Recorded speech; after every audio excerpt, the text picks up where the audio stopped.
Welcome, you 6,500 amazing subscribers. We're back after a 2-week break for a very special episode here on InfoSec Live of Bad PR in Cyber, where I'm going to be joined by a friend of mine, Covey, for a deep dive into earned media and why it's so important to all cyber companies out there. As always, we're streaming live with the chance for our audience to ask us anything throughout. And for those watching on the replay, do drop those questions in the comments, and I'll do my best to get them answered by Lou after the show. But before we begin, for those that are new to the channel, my name's Simon Lindstead. I'm the founder of the InfoSec Live community, and by sharing stories and best practices over the last few months has led to over 12,000 hours of our content being consumed on YouTube by you, our amazing subscribers. So a huge thank you for your engagement. And if you'd like to support the wider InfoSec Live community, or just buy me a cheeky decaf coffee, we do have a way you can show your appreciation with 3 tiers of membership right here on YouTube, allowing you to show your support. My hand's burning from this coffee. I really need to put that down. Allowing you to show your support in any way that you can. But whether you join or not, being here and engaging with our content is what really matters. So to stop me rambling on, I'm going to play a little stinger and bring on today's guest, Mr. Covey.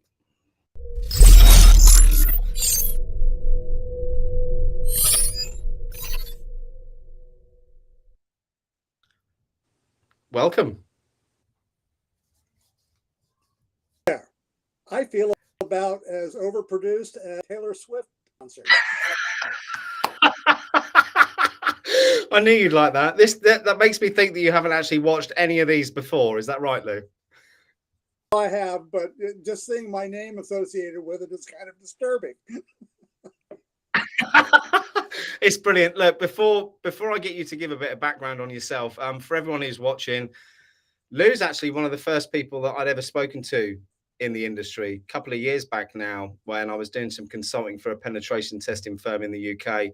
Lou very kindly interviewed me on his podcast. So it's a bit of role reversal today, but we've stayed in touch, Lou, haven't we? We met again at RSA this year in San Francisco, set the world to rights on everything that was wrong, right in the world. And I've been looking forward very much to having you on the show today. But would you mind giving all of our audience a bit of background about yourself, please? Okay.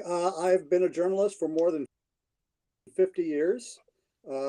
Worked in about every. Ask me what I cover. I say it's probably easier to ask me what I haven't covered, because I can't really think of what it is.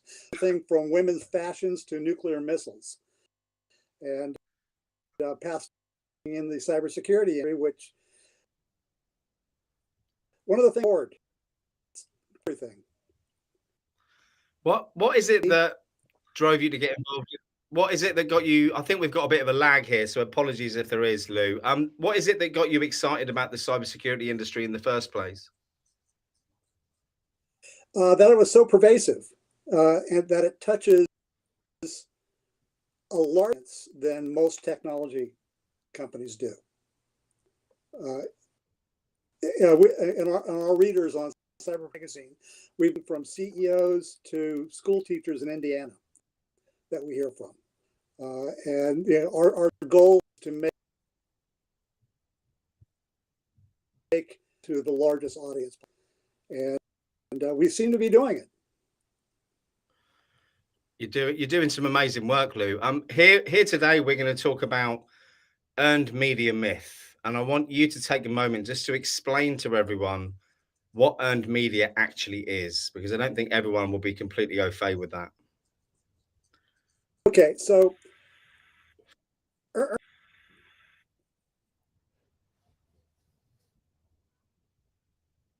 Oh, Earned media, what you've gone. you've done.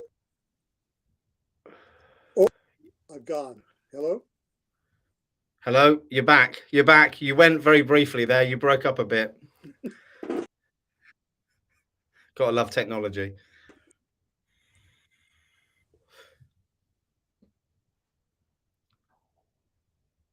Bear with us, folks, while we just sort these technical problems out. This is what happens. It was my internet on Friday last week that stopped play. And I don't think I can be blamed for the technical problems today, but I might be wrong. We shall see. Can you still hear me, Lou?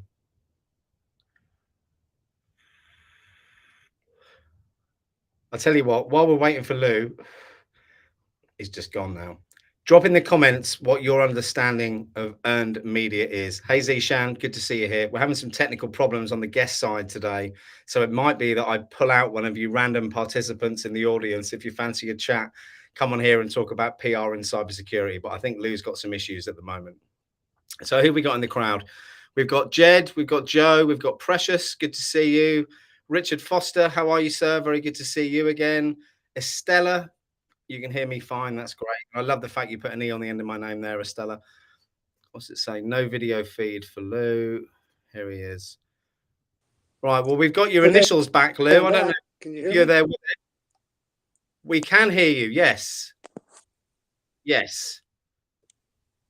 Can you hear me? Oh, there he is. Madwag Prash, thank you. All I'm hearing is it's all Simon's fault. Everything's my fault. We know that by now from these episodes. Are you back, Lou?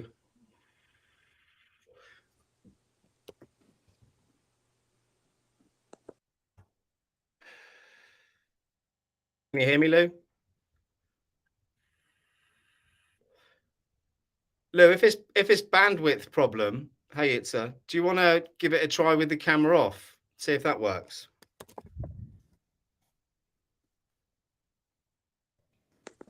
Sorry, folks, bear with us.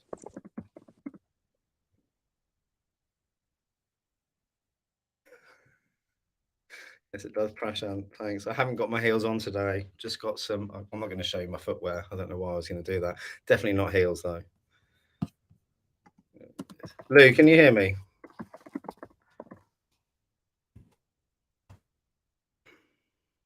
It is Prashant. Yeah, good guess, Precious. We knew it was you, Prashant, as soon as you said that. So if anyone in the audience fancies coming on and talking about stuff, it looks like Lou's having some technical problems. So Joe, fancy coming on? Prashant, do you fancy coming on? Precious, Itza, Estella, who wants to come on? Any of you?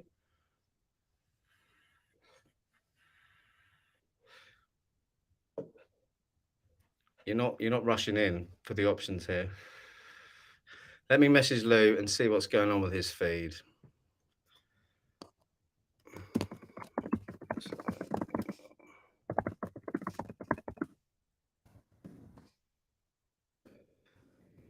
Action.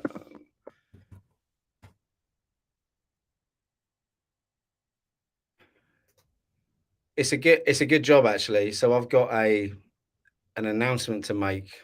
It's of course you are. Yeah, well done, Joe. I'll send you the link. I've got an announcement to make this week about a new sponsor for our YouTube channel. So I'm really glad I've decided not to do it today because I didn't get a formal response back from them. But hopefully we can do that next time. Let me send you. I'll nominate Joe as well. Where's Joe? Joe, I'm going to send you a message with the link in InfoSec. Hold on. Here we go.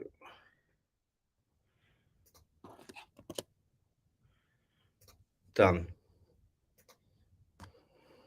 We're in. So I think Lou's just run off now. I'm not quite sure what's happening with his stream connection.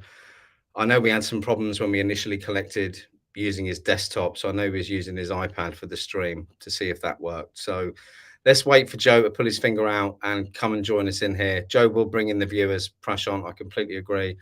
And let's talk about today then, if we're not going to be talking about the earned media myth and PR in cybersecurity, well, we could talk about how we can use positive PR and positive spin when trying to break into the industry if we've got Joe coming on. So we'll move it across to that. For those, poor webcam equals poor PR. Yes, it does. Absolutely. I'm not sure if anyone saw. Who have we got coming in? Here he is. Where's your camera, Joe? You're not turning your camera on, are you? It's working. You're live anyway, mate. So no swearing. Where is it? It's there somewhere. Thanks for jumping in, Joel. Really appreciate it.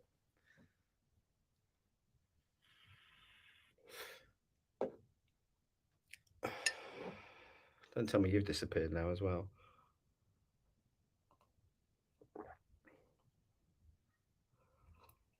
Joe, if you can hear me, there's a little cog at the bottom of the screen there where you can change camera and audio settings. Should that help?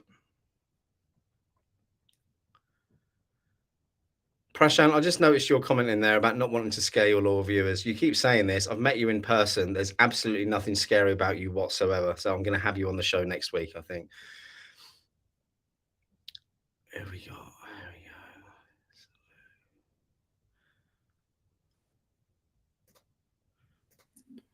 It looks like you're back, Lou. Can you hear me? I can hear you. You're a little bit jerky, like a robot from the 80s, but I can hear you. Okay, but maybe I should turn the camera off. Well, you're okay. You're okay for the moment. I just had one of my members of the community, Joe, was jumping in for a chat. I didn't know if you were coming back, so I'm just going to say thanks, Joe, but Lou is back. Joe's gone. There we are. Brilliant. But yeah, let's give it a go with the camera. And you were going to talk about, thanks, Joe. Really, really appreciate you jumping in there. Let's get you on the show next week for a focus on you and you breaking into the industry. We were going to talk about what earned media is. Okay. So earned media, the first episode or instance of earned media happened in 1923 with a movie called Safety Last. It was a silent film with Harold Lloyd. And most people will recognize the clip of him hanging off of a clock tower. Okay. Now, before that came out, they were pushing the movie, and what they did, they hired a guy who was a human fly to climb up a 10-story building. Okay. And that was to get crowd knowledge about what's going on. Well, he fell off and fell to his death. And the studio executive said, "This is great. This is going to be the biggest movie we've ever come out with." And it was. It was a huge success. But it was because of that stunt that got the notice. His family wasn't. So, I mean, that's how earned media got its start. Now, it got defined in 2009 by Nokia, where they categorized owned, bought, and earned media. Owned media is things like your marketing materials, your websites, that sort of thing. Bought media is advertising, and earned media is what you get out of your investment in the owned and bought media. Okay. But what happened with the .com boom in 1995, people realized they could just put their news releases up on websites, and that became their earned media. And then they expected journalists to go out and cover that news, even though they didn't participate really in bought media. So they eliminated one of the key issues about earned media altogether, that they really hadn't earned it. So what we've got today are companies using press releases, surveys, events, and social media sharing in order to be able to get the media to cover them. But they don't invest in the media, and the media is shrinking. Yeah. To the point now that when a journalist like me covers your event or whatever, or your news release or whatever that is, we're actually doing you a favor because you haven't invested in us. Okay. So it becomes, we're doing favors for you. And what happens when somebody keeps doing you favors and you don't return the favor? You don't get favors anymore. Yeah. And what's happening is, the reliance on social media to get your news out is starting to crumble. There was a story just today about how Twitter is throttling, not only throttling the user's ability to put out information, but they're also throttling the links to Google search. Google search on the Twitter links has dropped 65% in the past week. So if you're relying on Twitter to get your information out, you've lost more than half of your audience already. On top of that, the trust in social media is plummeting almost by an order of magnitude. I think rightly so as well. Yeah, rightly so. But if you're relying on that to get your information out and you don't have the media, and you don't really, between 2000 and 2005, the tech world lost 95% of its print titles and 75% of the journalists that cover it. So, and that's where that was a high point in the past 30 years. So it's only gotten worse since then. And so you have people like us who are trying to, starting new magazines, trying to do something a little bit different. And we're still struggling with the concept to say, well, we prefer earned media rather than sponsoring your publication. And I'm telling you, you haven't earned anything.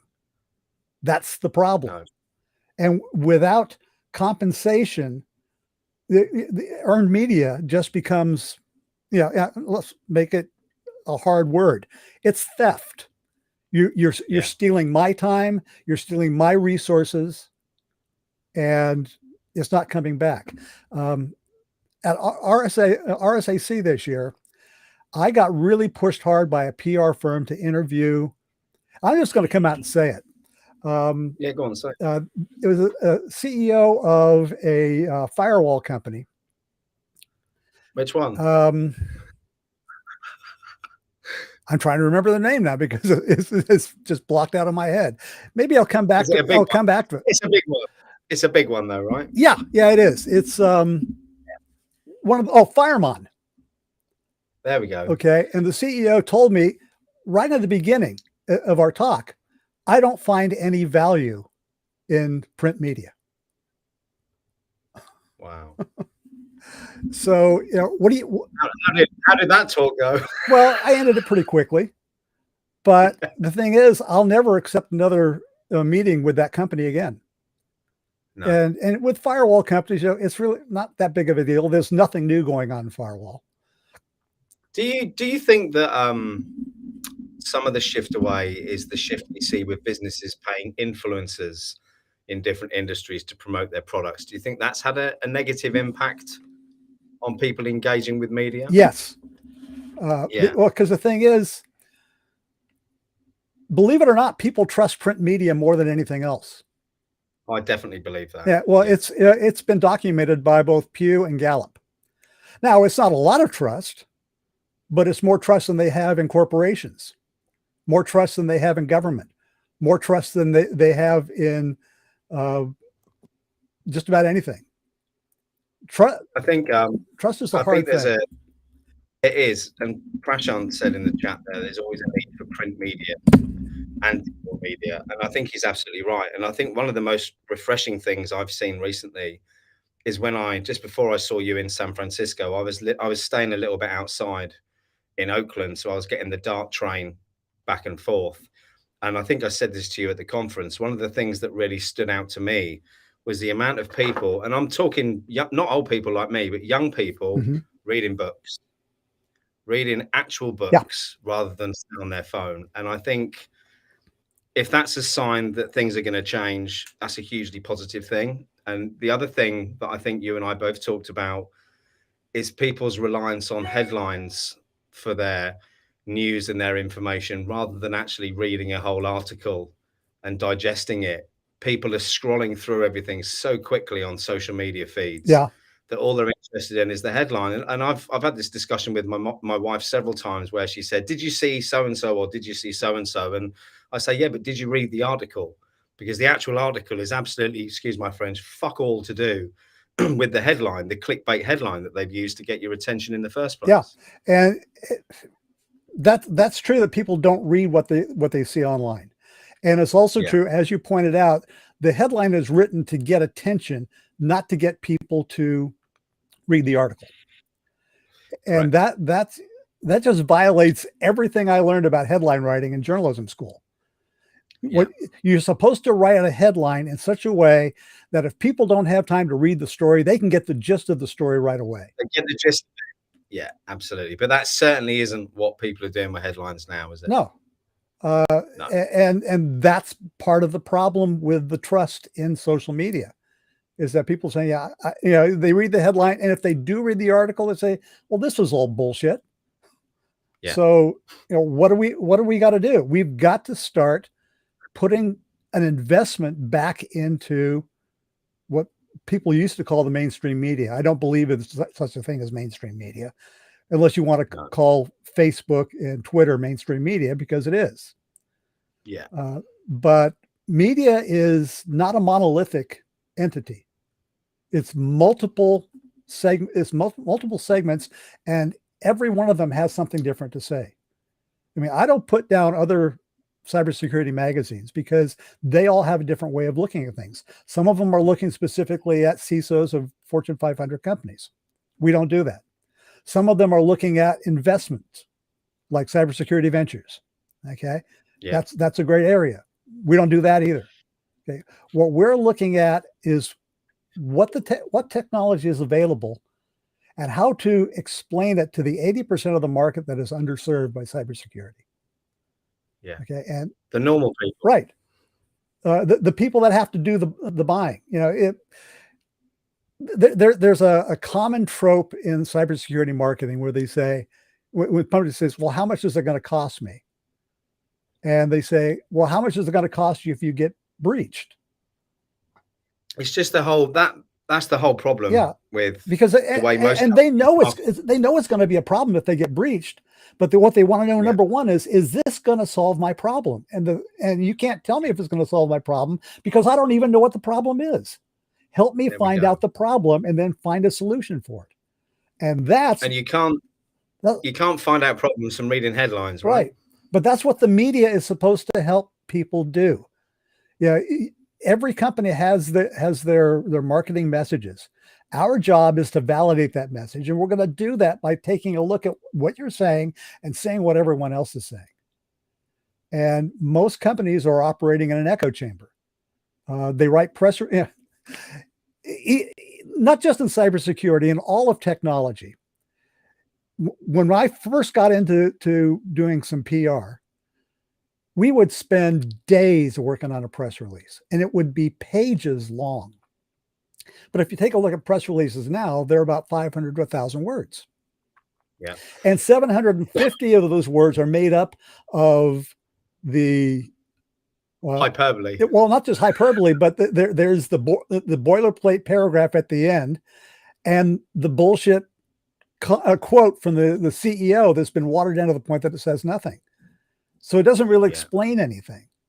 So we have to cut through all of that stuff and look at the marketing research that's out there and find out if they're actually saying something new or if there's a trend, and that's our job. Okay. And I wish we got paid for it, but I'm pretty much doing it out of love for the effort. You can't do everything for love, Lou. I think we know that, and we've had my wife will agree with you.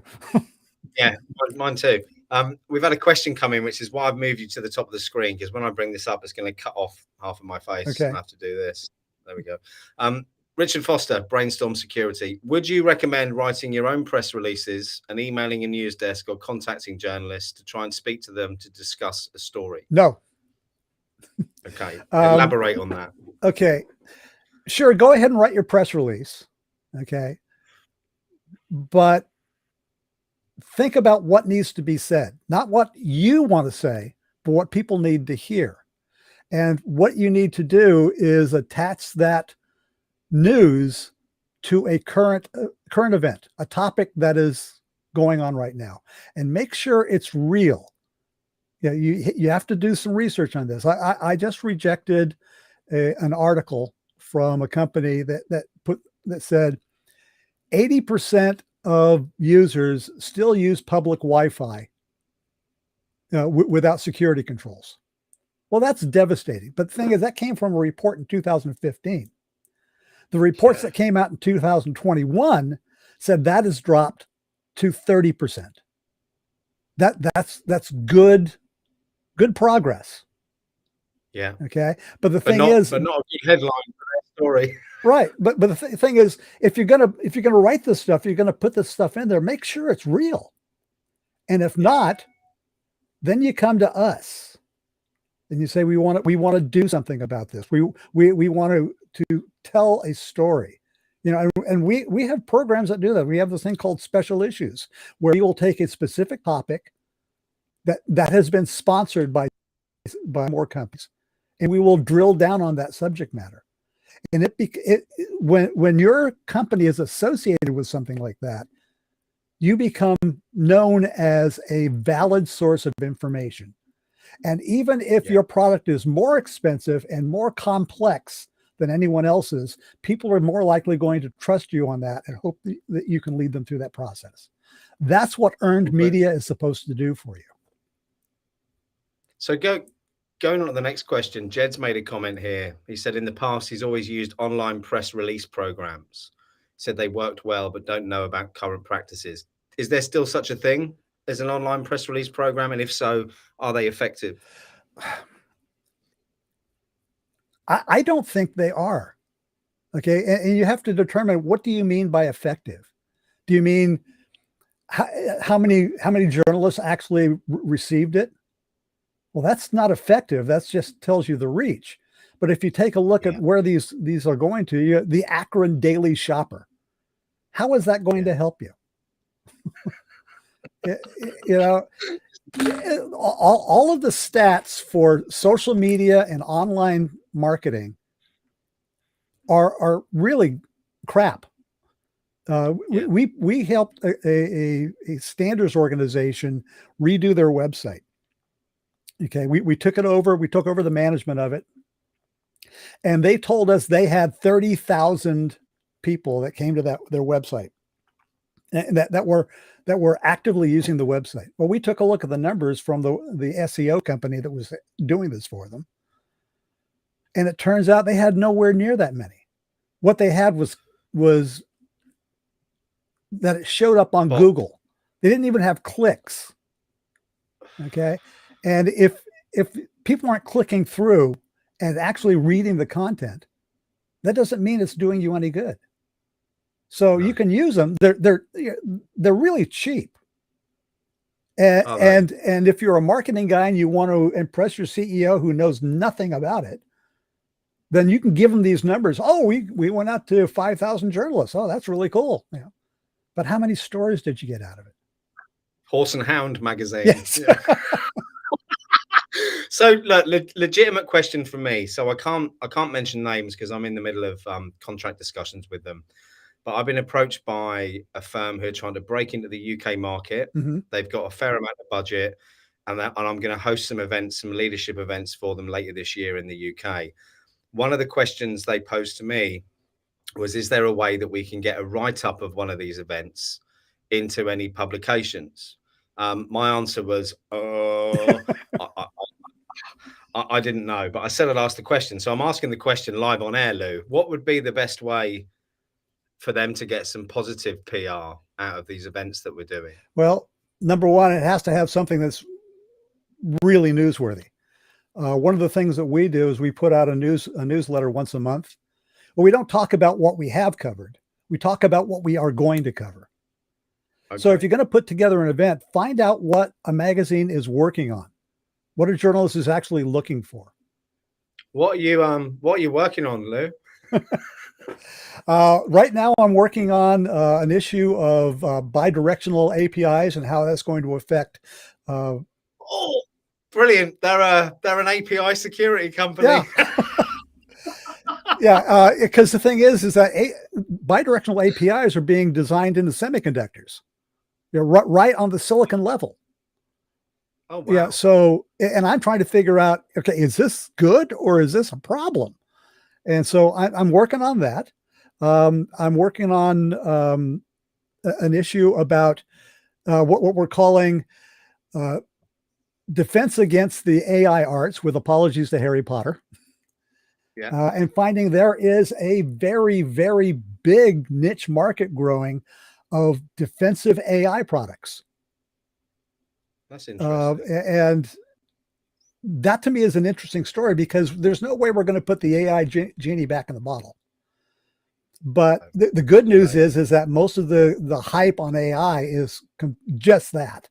It does not. Well, you say that Arnold Schwarzenegger's come out this week and said that the Terminator movies are now coming to life.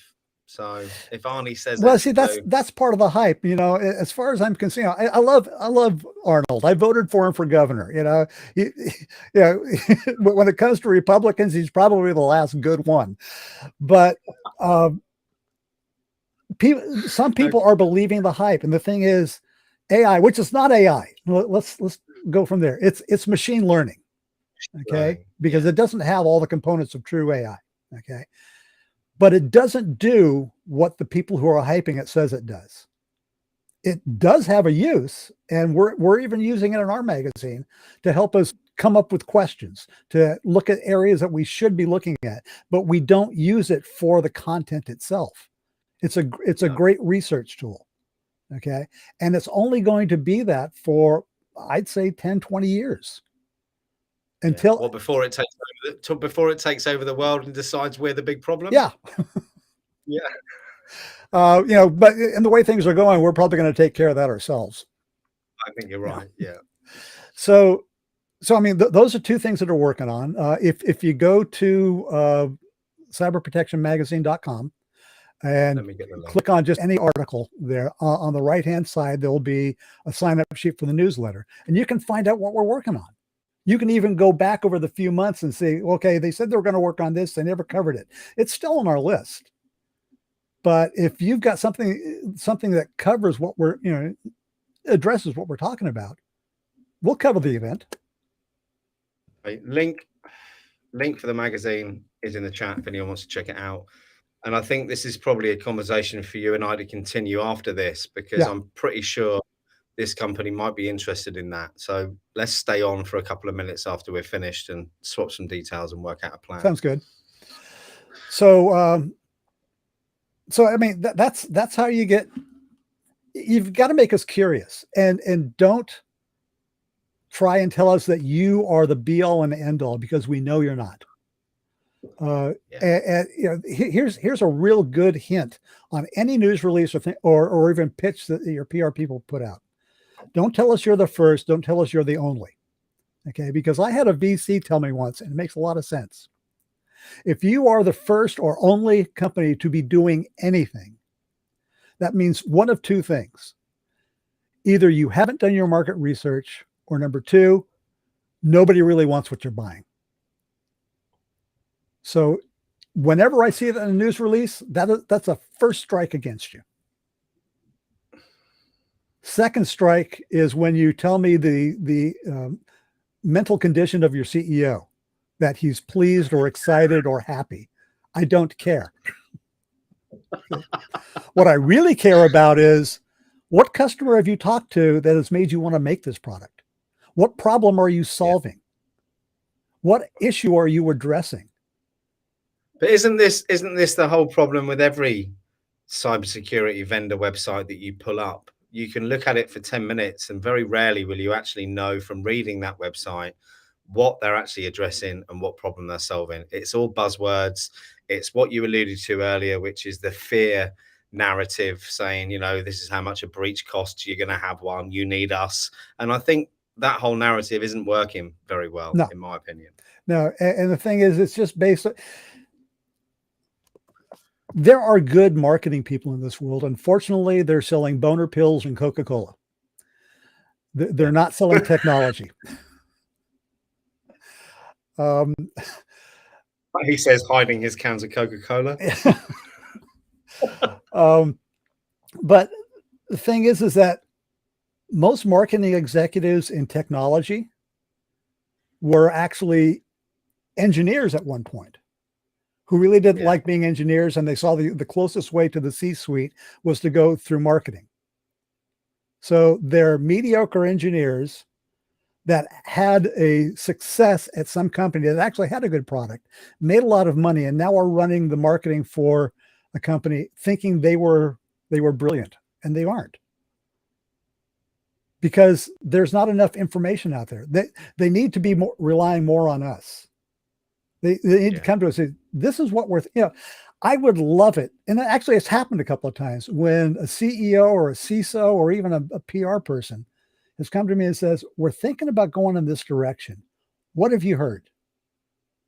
Okay. And we just have a chat about what's going on in there. And amazingly enough, that company came back to me with a press release that made a hell of a lot of sense. Yeah. Okay. They did their homework. Yeah. And that's what earned media comes down to. You've got to do your homework, and then I've got to be able to afford to do that. And right now there are, you ask why I liked about what I liked about cybersecurity. Well, number one, there really isn't much in the way of media in cybersecurity. There's not. There's more than 5,000 cybersecurity companies in this country alone, in the United States. And there are maybe 30, 40 analysts and journalists that are covering it. We don't have time to do everything. So we need help. And there's no lack of resource out there. I get contacts from journalists about twice a month asking if we have any work for them. And I say, yeah, but I'm not getting paid for the work I'm doing. So I'm not sure we're going to be able to pay you for it. Yeah. So that's where the problem comes in. I was just mentioned there's 1,850 vendors in the UK as well. Yeah. Sorry, is that 2022 figures, Joe? I take it that's what you mean by that. Again, you and I both walked around RSA this year. It seems like a lot of noise saying the same thing as well. Yeah. So I suppose differentiating between those different vendors in the market is a very, very difficult thing for people. Yeah. Everything at RSA was AI. I was encouraged. Maxine Holt from Omdia said she got back from the Cyber Expo in London. And she was encouraged in that there wasn't a theme that came out in that. Which there wasn't. If you mean InfoSec Europe, InfoSec Europe. That was on. I was there, and whilst there wasn't a theme like there was at RSA, there was still a lot of businesses there touting the same stuff, saying that they were unique with very similar products. In fact, I helped out a friend of mine, Ido Gaynor, company called CISOteria. I stood on their stand with them for 3 days to give him a hand, trying to pull people in for the simple reason their product isn't another silver bullet solution. It's something that addresses the people and processes part of cybersecurity, which was the only vendor in that entire hall that actually was looking at it from that side rather than the technology side. So that was quite interesting. And do you know what? He only had a very small stand because he's self-funding, hasn't got VC investment to pay $500,000 out for a big stand like these big companies have. But proportionately compared to the other stands, the footfall on ours was magnificent. People saw that they were talking about strategic security, and the CISOs and the leadership honed in for a conversation. So I think the people who are attending these things are as, I suppose, weary and beaten down of all the messages they keep hearing as well. Yeah. Messaging is an important issue to deal with, but in this market, the potential for growth in this market is huge. This is the only technology world where you can see, it's all up and to the right for the next 20 years. There's not enough people to do the work, but there's plenty of people that need the work. So you don't have to be first. You don't have to be best. You just have to be present. Because most of the companies I talk to, they're only looking at the 20% of the market where all the big money is. The 80% is still there. There's a company called Fletch.ai, who I absolutely love. They're a great company. Okay. Yeah. And they are focused on that 80%, not the Fortune 500, but all the small to medium enterprises. And they do great work. And what they've got is closer to an actual AI than anything I've ever seen. Because with AI, And that's with AI, is that threat landscaping? Yeah. yeah. Yeah. What they've got is an effective database, which is all of the known and potential threats that are out there. They've got the machine learning, which is pretty simple to do nowadays. But they've also got the deep learning aspect, where they're going out and they're drawing in information that isn't part of their database. That's how they're doing it with an automated way. And that's a true AI. That's not just machine learning in a database. And the thing is that their CEO used to be a journalist. So Did he? yeah, so he gets this stuff. I would love if they were one of our sponsors, and they don't have the money for it. But the thing is, they are great sources, and I will go to him on a moment's notice if there's something they cover that I want to hear about. I'll just go have coffee with him because he's a fascinating guy to talk to. That's it says on their website that there's a wait list. Have they not launched yet? Oh no, they've launched, but like I said, it's not for a lack of customers out there. They have explained themselves so well that they can't handle what's coming in. What company? That's a nice position to be in, right? Yeah, I mean that's exactly what they need. They don't really need earned media or advertising, things like that.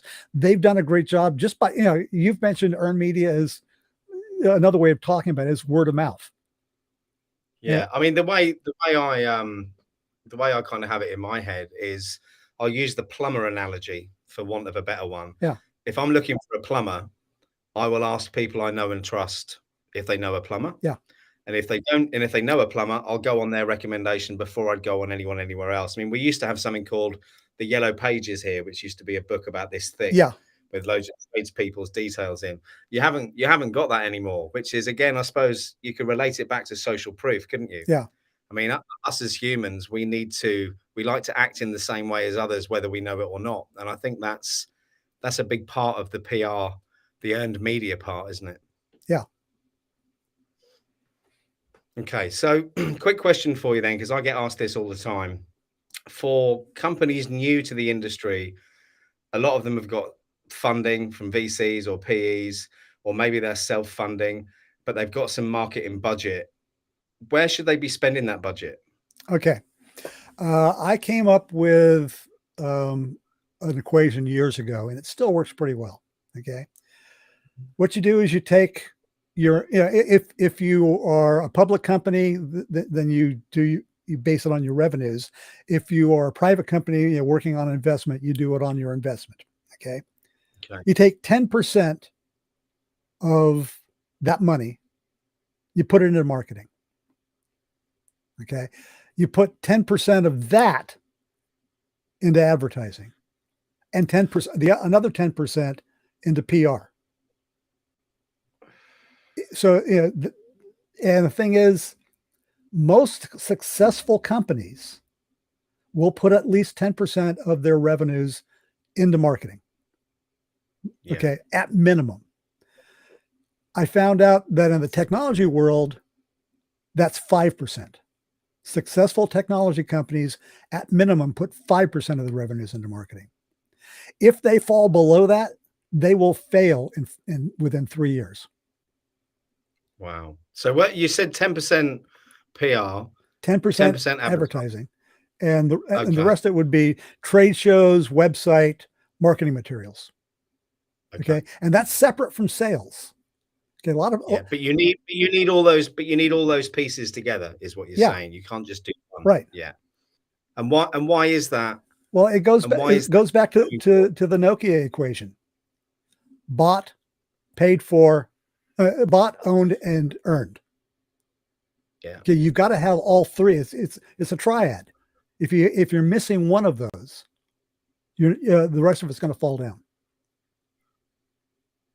Okay. So it's quite easy for companies to do the advertising bit. I'd argue the PR bit isn't quite as easy, especially for a small startup firm who hasn't got any contacts in the industry. What would be their first steps in order to making a splash in the PR section of that, Lou?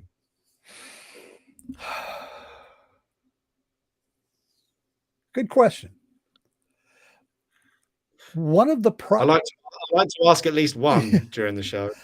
You know, one of the problems that we have as journalists is validating what you're saying about your product. You know, everyone likes to say we've got 500 customers, and half of them are in the Fortune 500. Okay, great. There's more than 500 companies in the world. Okay. Yeah. Based on what I've seen, if you have sold a product to a Fortune 500 company, you sold it to every Fortune 500 company, because they will buy at least one of everything to make sure they're not missing out. Yeah. But somebody has to be willing to step forward and say something. And everyone says, well, we have non-disclosure agreements.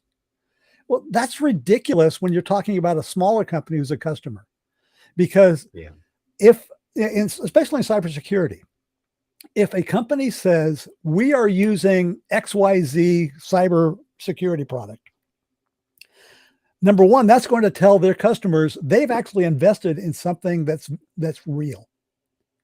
Okay, so that's a benefit to the customer to say so. At the same time, it validates what the cybersecurity company is saying about their product or service. So maybe the first step you need to do is go to your customers and say, okay, look, this is what we're going to do.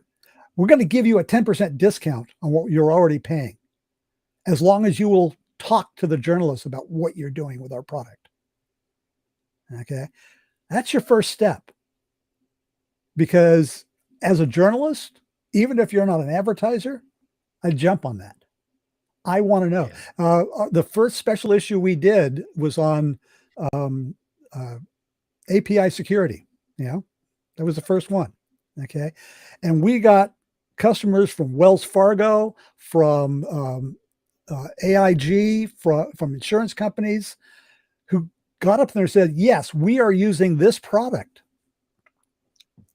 Yeah, and the company that was sponsoring us, you know, they were the company that did it. So it just gave them instant credibility. And we sent out we ended up sending out 5,000 PDFs of that. That's how many people wanted it.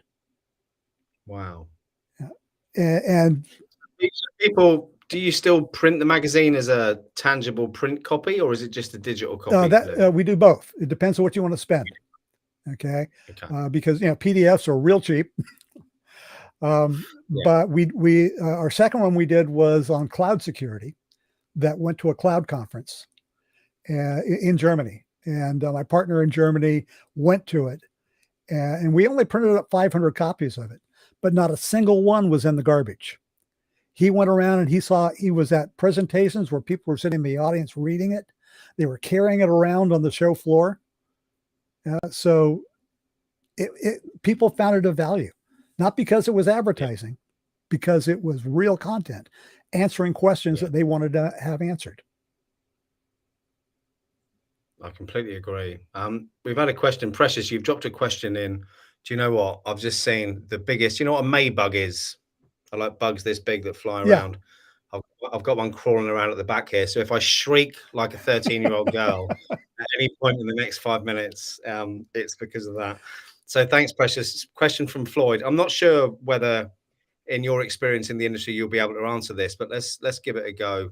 Let's give it a go anyway. The question is, we've seen in the press that there is a shortage of skills in cybersecurity. Is this overused phrase a cliched thing of the past? Not based on what I've heard.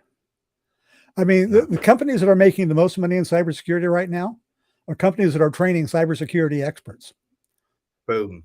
There's the answer. Yeah. And I think and you know what? Most of them are doing it for free because they're getting paid by other companies to take the training.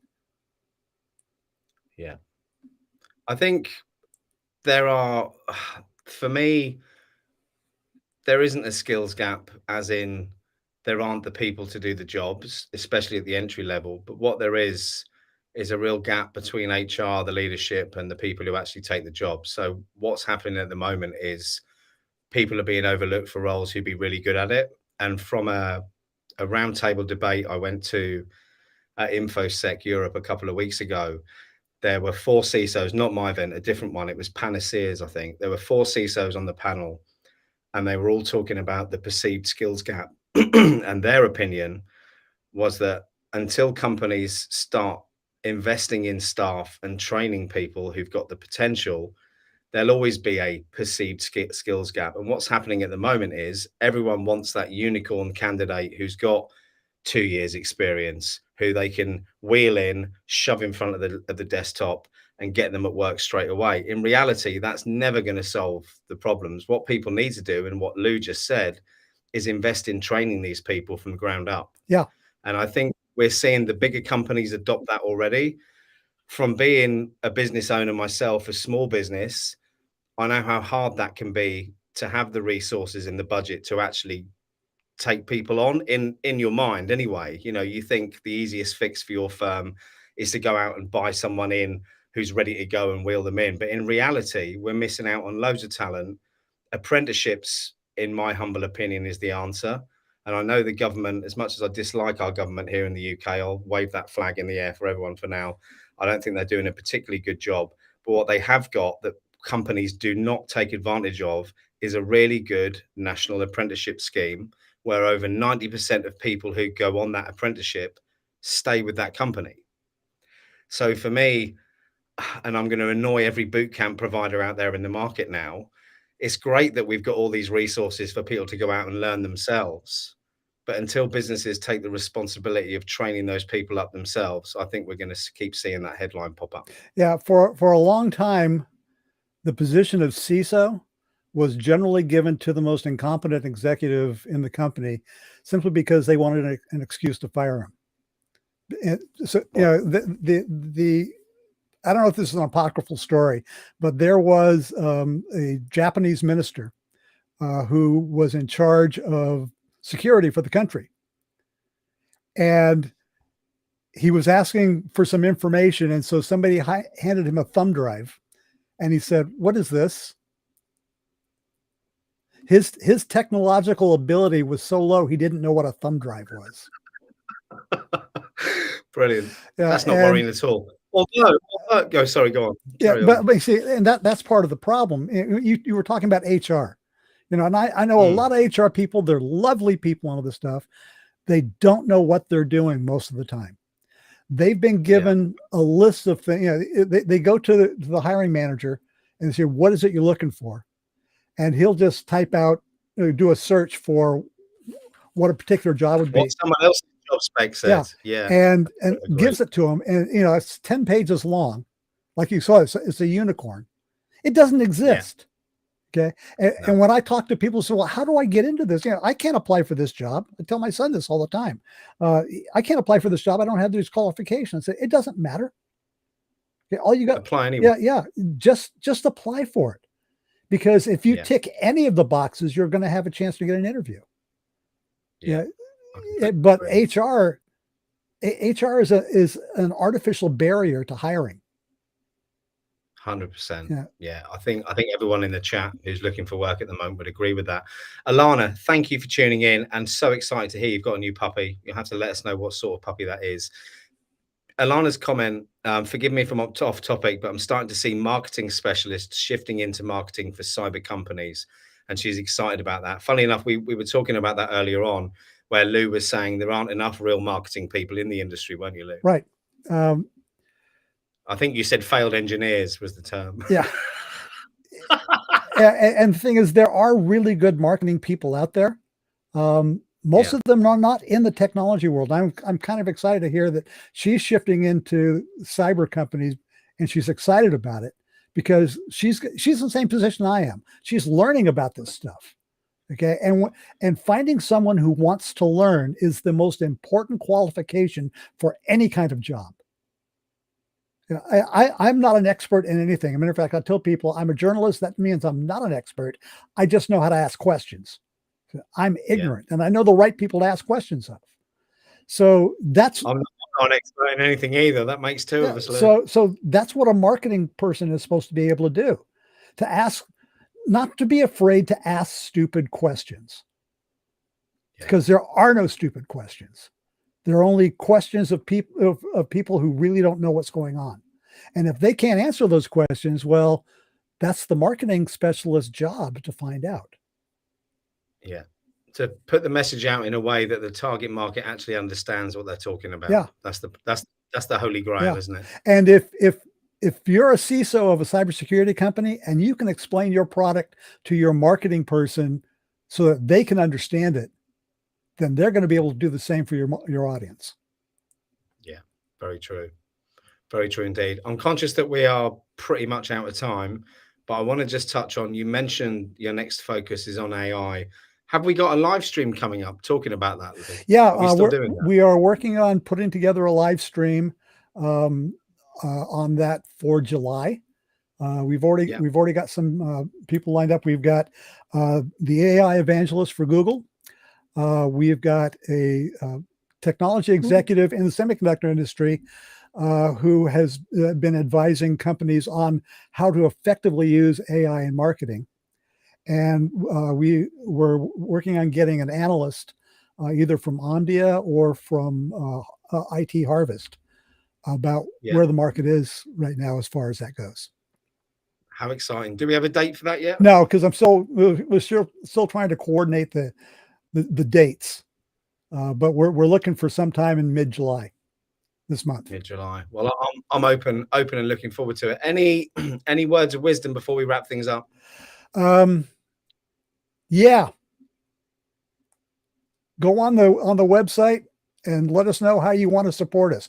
We don't just take sponsorship, we also take donations. And it's cheaper than you think it is. I'll put the link for the website in here.